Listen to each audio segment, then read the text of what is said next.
오늘 성경 말씀은 베드로후서 1장 1절에서 11절입니다. 오늘 본문은 베드로후서의 첫 부분입니다. 베드로는 원래 어부였지만 모든 것을 버리고 예수님을 쫓았고 그리하여 초대교회의 기둥과 같은 사도가 되었습니다. 베드로는 1절에서 자신과 성도들을 우리 하나님과 구주 예수 그리스도의 의를 힘입은 자들이라고 묘사하고 있습니다. 여기서 우리 하나님과 구주 예수 그리스도라는 말은 우리 하나님이신 구주 예수 그리스도라고 번역할 수도 있습니다. 베드로에게 예수님은 순전히 인간이 아니라 하나님이셨습니다. 이것은 그가 예수님을 가리켜 주는 그리스도시요 살아계신 하나님의 아들이시니이다 라고 고백했던 것을 연상시킵니다. 이 고백이 교회의 반석과 기초가 되기에 베드로는 이 서신의 첫머리에서 동일하게 고백한 것입니다. 그런데 여기서 베드로가 우리 성도들을 하나님이신 예수 그리스도의 의를 힘입은 자들이라고 표현한 이유가 있습니다. 자기 안에서 의를 찾는 자는 망할 것이기 때문입니다. 공의로운 재판장이신 하나님의 심판을 견뎌낼 정도의 의를 쌓은 사람은 아무도 없습니다. 오직 예수 그리스도의 의를 힘입은 자만이 하나님 앞에 설 수 있습니다. 그러면 그 의를 힘입은 것은 어떻게 가능할까요? 1절에서 베드로는 믿음으로 그 의를 받을 수 있다고 말하고 있습니다. 성경에서 믿음은 크게 두 가지의 의미로 사용됩니다. 첫째, 믿음은 자신의 것을 내려놓고 오직 하나님만을 의지하는 절대적인 의존의 마음입니다. 둘째, 하나님의 신실하심을 의심하지 않고 하나님께 신실하게 순종하는 마음입니다. 여기서 베드로는 첫 번째 의미로 믿음이라는 말을 썼습니다. 그리고 베드로는 이 믿음을 보배로운 믿음이라고 표현했습니다. 다른 구절에서 베드로는 예수님을 가리켜 보배로운 산돌, 내가 택한 보배로운 모퉁이돌, 보배라고 표현하였습니다. 우리의 믿음은 이 보배로우신 예수 그리스도의 의를 붙드는 것이기에 보배로운 믿음이라고 표현하고 있습니다. 우리는 이 보배로운 믿음을 사도와 함께 받은 자들입니다. 이 믿음을 가진 자는 그 누구도 차별 없이 구원을 받습니다. 교회의 기둥과 같은 사도 베드로와 21세기를 살아가는 우리가 동일한 믿음으로 동일한 구원에 참여하게 된다는 것은 놀라운 은혜입니다. 그런데 2절에서 베드로는 하나님과 우리 주 예수를 아는 지식 안에서 은혜와 평강이 더욱 많을지어다 라고 하였습니다. 예수님을 믿으면 누구나 구원을 받습니다. 그러나 구원을 받았다고 해서 누구나 다 같은 은혜와 평강을 누리는 것은 아닙니다. 은혜와 평강을 누리는 것은 주님을 아는 지식과 정비례합니다. 주님을 아는 지식이 많아질수록 그만큼 더 많은 은혜와 평강을 누리게 됩니다. 우리 자신만 바라볼 때는 은혜도 없고 평강도 없지만 눈을 들어 예수님을 바라보면 근심 걱정이 점점 사라지고 마음에 잔잔한 은혜와 평강이 찾아옵니다. 구약 성경은 소망이란 언제나 하나님이 인간보다 더 강하시다는 믿음 속에서 하나님만 바라볼 때 나온다고 가르칩니다. 시편 42편 5절 내 영혼아 내가 어찌하여 낙심하며 어찌하여 내 속에서 불안해하는가. 너는 하나님께 소망을 두라. 그가 나타나 도우심으로 말미암아 내가 여전히 찬송하리로다. 베드로가 받은 구원을 똑같이 받은 우리는 베드로가 누렸던 은혜와 평강 역시 풍성하게 누려야 할 것입니다. 계속해서 오늘 본문 3절부터 7절까지가 이 설교의 핵심 구절입니다. 먼저 3절을 보면 그의 신기한 능력으로 생명과 경건에 속한 모든 것을 우리에게 주셨으니 이는 자기의 영광과 덕으로서 우리를 부르신 이를 암으로 말미암음이라. 하나님은 우리에게 먼저 주시고 그 다음에 명하십니다. 그래서 5세기의 교부 아우구스티누스는 고백록에서 명하시는 바를 주옵시고 원하시는 바를 명하옵소서라고 기도하였습니다. 하나님은 우리에게 명하는 것을 주시는 분이며 원하시는 바를 명하시는 분이십니다. 하나님은 생명을 전하라고 하시기에 앞서 우리 안에 영원한 생명을 주십니다. 하나님은 경건 생활을 명하시기에 앞서 우리 안에 경건을 추구하는 마음을 주십니다. 하나님은 먼저 주시고서 찾으시며 주지 않은 것은 명하지 않으십니다. 3절에서 하나님께서 이렇게 생명과 경건에 속한 모든 것을 우리에게 주신 이유는 우리를 부르신 분을 우리가 알기 때문이라고 말하고 있습니다. 하나님이 이렇게 놀라운 은혜를 주시는 이유는 자신의 영광과 덕 때문입니다. 영광은 하나님의 성품이 가득 찬 것을 가리키고 덕은 성품을 가리킵니다. 우리의 구원이 하나님의 성품에서 나왔다는 것은 구원이 지닌 은혜의 성격을 가장 잘 보여줍니다. 구원은 다름 아닌 하나님의 심장에서부터 터져나온 것이기에 너무나도 확실합니다. 문제는 우리가 영생을 받았지만 영원한 생명에 합당하게 살지 못하는 경우가 많다는 것입니다. 하나님께서 경건에 속한 모든 것을 주시지만 우리는 아직 경건하게 살고 있지 못할 때가 많습니다. 그럴 때 우리는 4절 말씀을 기억해야 합니다. 이로써 그 보배롭고 지극히 큰 약속을 우리에게 주사 이것은 하나님께서 원대한 목표를 세우셨고 그 자리로 우리를 계속 인도하고 계신다는 뜻입니다. 그 높은 목표를 베드로는 신성한 성품에 참여하는 것이라고 하였습니다. 이것은 언젠가 우리 인간이 존재적으로 하나님처럼 된다고 가르치는 것이 절대 아닙니다. 신성한 성품에 참여한다는 것은 우리 인간이 하나님의 성품을 닮아가며 육적인 악을 벗어버리고 하나님의 불명과 복된 영광에 참여하며 하나님과 연합하게 될 것이라는 뜻입니다. 세상에는 많은 사람들이 있습니다. 어떤 사람은 돈 버는 재미에 빠져 살아갑니다. 어떤 사람은 명성을 얻기 위해 노력하고 또 어떤 사람은 권력이나 인기를 누리려고 애를 씁니다. 어떤 사람은 육적인 쾌락을 쫓아 살기도 하고 어떤 사람은 아무런 목적도 없이 하루하루를 무의미하게 보냅니다. 오늘 말씀은 인생의 참된 목적을 추구하는 삶은 그런 삶이 아니라고 말하고 있습니다. 인생의 참된 목적은 신성한 성품에 참여하는 것, 다시 말해 하나님을 닮아가는 것에 있습니다. 모세는 우리의 연수가 70이요 강건하면 80이라도 그 연수의 자랑은 수고와 슬픔뿐이요 신속기간이 우리가 날아가나이다 라고 하였습니다. 짧은 인생을 사는 동안 하나님의 성품에 조금이라도 더 참여하게 된다면 그보다 복된 일은 없을 것입니다. 삶이 비록 수고스럽더라도 하루하루 하나님을 더 닮아간다면 그 인생은 후회가 없을 것입니다. 오늘 본문 5절부터 7절에서 베드로는 너희 믿음의 덕을, 덕의 지식을, 지식의 절제를, 절제의 인내를, 인내의 경건을, 경건의 형제 우애를, 형제 우애의 사랑을 더하라고 하였습니다. 여기서 우리는 먼저 기억해야 할 3가지가 있습니다. 첫째, 이 8가지는 신앙의 어떤 단계나 수준을 가리키는 것이 아니라는 것입니다. 뒤에 나오는 것이 더 수준 높은 것이고 앞에 것은 무시해도 된다는 뜻이 아니라는 것입니다. 오히려 이 8가지 특징은 참된 신앙인에게 언제나 함께 나타나야 합니다. 둘째, 한 가지 고리로 8가지가 제시되었다는 것입니다. 이것은 우리의 신앙이 쉬지 않고 전진해 나가야 함을 의미합니다. 우리는 항상 영적인 부족의식을 가지고 살아야 합니다. 육신의 건강 상태를 체크하고 약한 부분을 보강하듯이 성도는 자신의 영적 상태를 체크하고 항상 보강해야 합니다. 셋째, 이 말씀에서 동사 더하라, 에피코레고라는 말이 가진 뉘앙스를 놓치지 말아야 한다는 것입니다.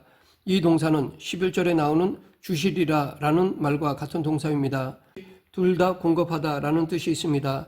베드로가 살았던 1세기 그리스 로마 사회에서는 돈이 많은 사람이 공공의 지출을 감당하는 일이 많았습니다. 예를 들어 축제에 연극을 한다면 그 극단의 비용을 부자들이 댔습니다. 전쟁 시에 필요한 전함을 만들 때도 부자들이 돈을 냈습니다. 이처럼 부자들이 더 유익한 일을 위해 풍부한 재산을 공급할 때 더하라 라는 단어를 사용했습니다.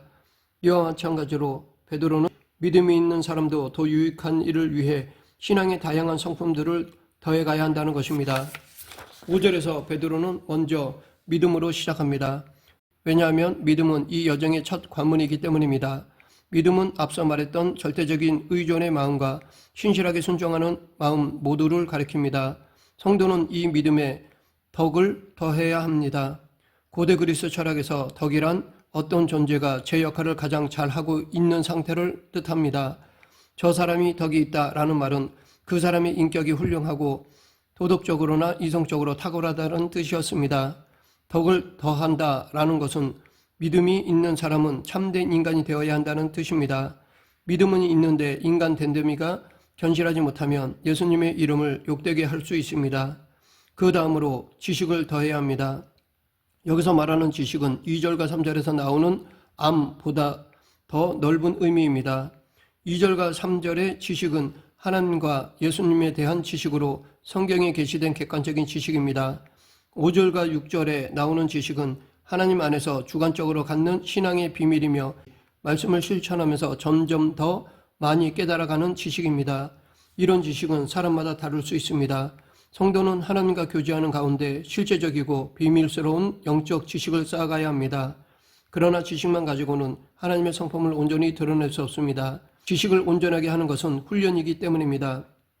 그래서 베드로는 절제와 인내를 더하라고 하였던 것입니다.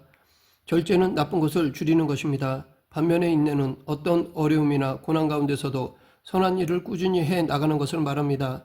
이 절제와 인내는 특히 젊은 시절에 가장 필요한 것이기에 젊은이들은 더더욱 이 절제와 인내를 훈련해야 합니다. 이 절제와 인내가 없이는 결코 목표한 바를 달성할 수가 없기 때문입니다. 이것은 영적 세계도 마찬가지입니다. 우리가 성화되려면 나쁜 것은 절제하며 멀리하고 좋은 것은 인내하면서 지켜야 합니다. 좋은 것이란 은혜의 방편입니다. 즉 말씀과 성례와 기도입니다. 또한 성도의 교제와 찬양과 신앙 서적을 읽는 것 등이 넓은 의미에서 은혜의 방편이 될 수 있습니다.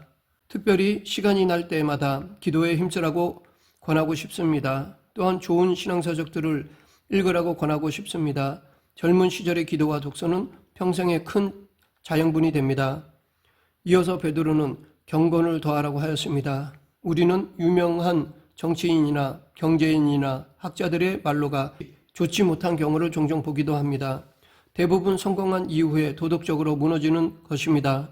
그들이 젊은 시절에 우리보다 더 노력하지 않아서, 더 인내하지 않아서 그렇게 된 것이 아닙니다.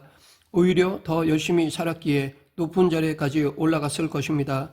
그러나 바라던 성공을 다 이룬 후에 도덕적으로 실패하여 인생을 망치는 것입니다.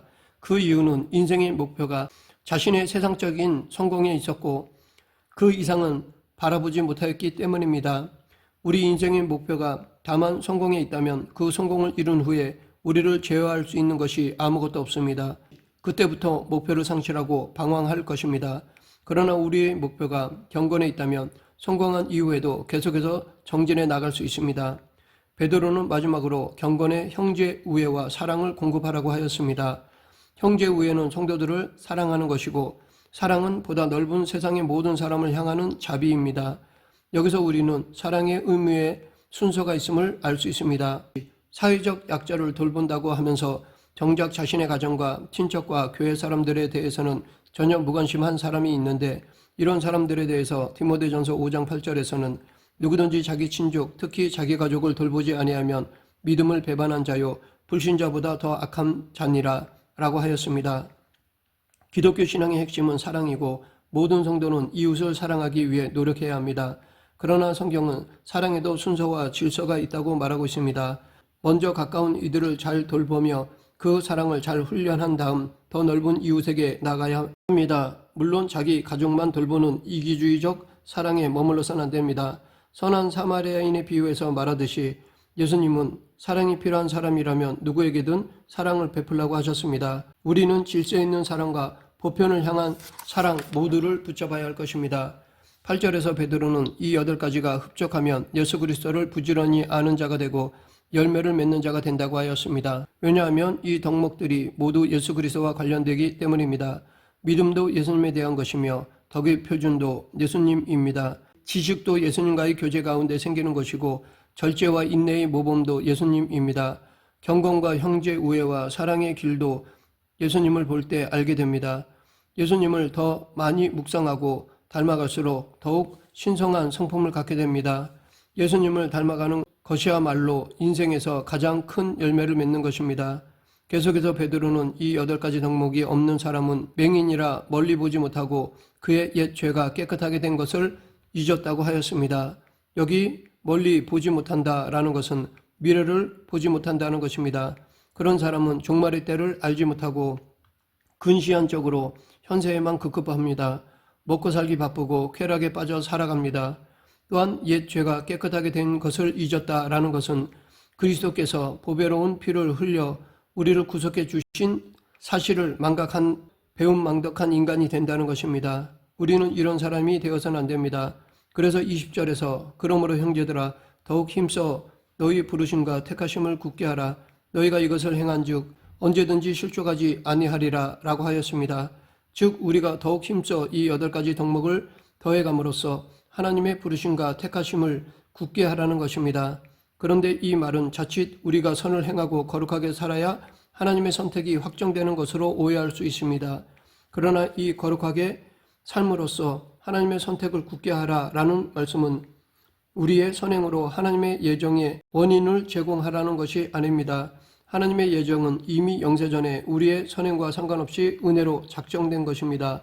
우리의 선행과 거룩한 삶은 이미 작정된 영원한 선택의 결과와 징표로 드러나는 것입니다. 마지막으로 11절에서 이 서신서의 앞부분에서 했던 말을 반복하고 있습니다. 이같이 하면 우리 주 곧 구주 예수 그리스도의 영원한 나라에 들어감을 넉넉히 너에게 주시리라. 이 말은 우리에게 성도의 견인을 가르쳐 줍니다. 예수 그리스도 안에서 우리를 부르신 하나님은 이 힘든 세상에 우리를 홀로 내버려 두시지 않으십니다. 오히려 예수님께서는 우리 안에 목표를 정해 놓으셨고 그 목표를 향해 나아가도록 날마다 우리를 도우십니다. 하나님의 이러한 넉넉한 은혜가 우리의 성화의 삶을 이끌어가는 원동력이 됩니다. 말씀을 맺겠습니다. 예수님의 넉넉하신 공급을 믿는 사람은 그 믿음의 덕을, 덕의 지식을, 지식의 절제를, 절제의 인내를, 인내의 경건을, 경건의 형제의 우애를, 형제의 우애에 사랑을 더해가야 합니다. 우리 모두 하나님의 신실한 성품에 참여하는 그 길을 힘차게 걸어가는 성도가 되길 간절히 축원합니다. 기도하겠습니다. 사랑과 은혜가 풍성하신 하나님 아버지, 참 그리스도인으로 하나님의 성품을 닮아가는 저희 모두가 되게 하여 주시옵소서. 예수님 이름으로 기도드립니다. 아멘.